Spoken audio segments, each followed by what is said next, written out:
यूहन्ना रचित सुसमाचार अध्याय 3।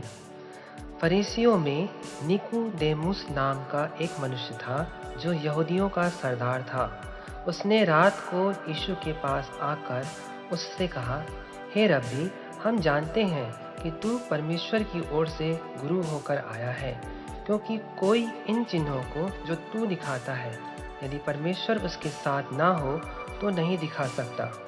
यीशु ने उसको उत्तर दिया, मैं तुझसे सच सच कहता हूँ, यदि कोई नए सिरे से ना जन्मे तो परमेश्वर का राज्य देख नहीं सकता। निकुदेमुस ने उससे कहा, मनुष्य जब बूढ़ा हो गया तो कैसे जन्म ले सकता है? क्या वह अपनी माता के गर्भ में दूसरी बार प्रवेश करके जन्म ले सकता है? यीशु ने उत्तर दिया, मैं तुझसे सच सच कहता हूँ, जब तक कोई मनुष्य जल और आत्मा से ना जन्मे तो वह परमेश्वर के राज्य में प्रवेश नहीं कर सकता। क्योंकि जो शरीर से जन्मा है वह शरीर है, और जो आत्मा से जन्मा है वह आत्मा है। अचंभा ना कर कि मैंने तुझसे कहा, तुझे नए सिरे से जन्म लेना अवश्य है। हवा जिधर चाहती है उधर चलती है, और तू उसका शब्द सुनता है, परंतु नहीं जानता कि वह कहाँ से आती और किधर को जाती है। जो कोई आत्मा से जन्मा है वह ऐसा ही है। निकुदेमुस ने उसको उत्तर दिया, ये बातें कैसे हो सकती है? यह सुनकर यीशु ने उससे कहा, तू इज़राइलियों का गुरु होकर भी क्या इन बातों को नहीं समझता? मैं तुझसे सच सच कहता हूँ कि हम जो जानते हैं वह कहते हैं, और जिसे हमने देखा है उसकी गवाही देते हैं, और तुम हमारी गवाही ग्रहण नहीं करते। जब मैंने तुमसे पृथ्वी की बातें कही और तुम विश्वास नहीं करते, तो यदि मैं तुमसे स्वर्ग की बातें कहूँ तो फिर कैसे विश्वास करोगे? कोई स्वर्ग पर नहीं चढ़ा, केवल वही जो स्वर्ग से उतरा, अर्थात मनुष्य का पुत्र जो स्वर्ग में है। और जिस रीति से मूसा ने जंगल में सांप को ऊंचे पर चढ़ाया, उसी रीति से अवश्य है कि मनुष्य का पुत्र भी ऊंचे पर चढ़ाया जाए, ताकि जो कोई उस पर विश्वास करे वह अनंत जीवन पाए। क्योंकि परमेश्वर ने जगत से ऐसा प्रेम रखा कि उसने अपना इकलौता पुत्र दे दिया, ताकि जो कोई उस पर विश्वास करे वह नष्ट ना हो, परंतु अनंत जीवन पाए। परमेश्वर ने अपने पुत्र को जगत में इसलिए नहीं भेजा कि वह जगत पर दंड की आज्ञा दे, परंतु इसलिए कि जगत उसके द्वारा उद्धार पाए। जो उस पर विश्वास करता है उस पर दंड की आज्ञा नहीं होती, परंतु जो उस पर विश्वास नहीं करता वह दोषी ठहर चुका, इसलिए कि उसने परमेश्वर के एकलौते पुत्र के नाम पर विश्वास नहीं किया।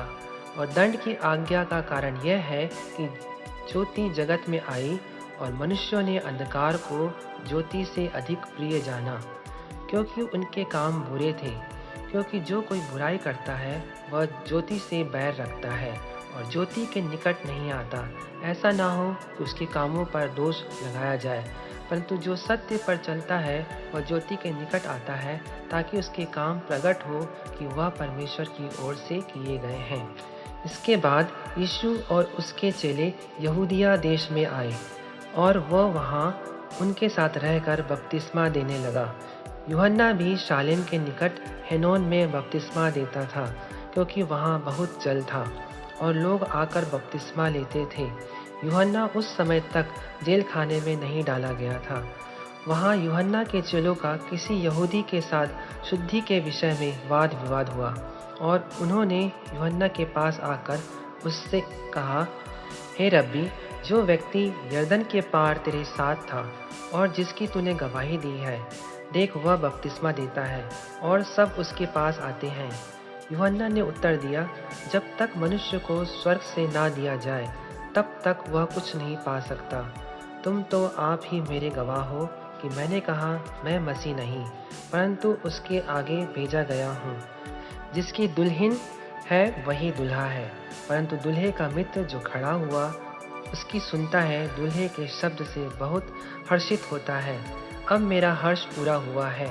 अवश्य है कि वह बढ़े और मैं घटूं। जो ऊपर से आता है वह सर्वोत्तम है, जो पृथ्वी से आता है वह पृथ्वी का है और पृथ्वी की ही बातें कहता है। जो स्वर्ग से आता है वह सबके ऊपर है, जो कुछ उसने देखा और सुना है उसकी गवाही देता है, और कोई उसकी गवाही ग्रहण नहीं करता।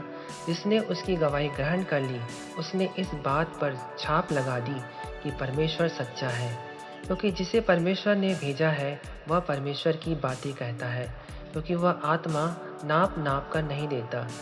पिता पुत्र से प्रेम रखता है और उसने सब वस्तुएं उसके हाथ में दे दी है। जो पुत्र पर विश्वास करता है अनंत जीवन उसका है, परंतु जो पुत्र की नहीं मानता वह जीवन को नहीं देखेगा, परंतु परमेश्वर का क्रोध उस पर रहता है।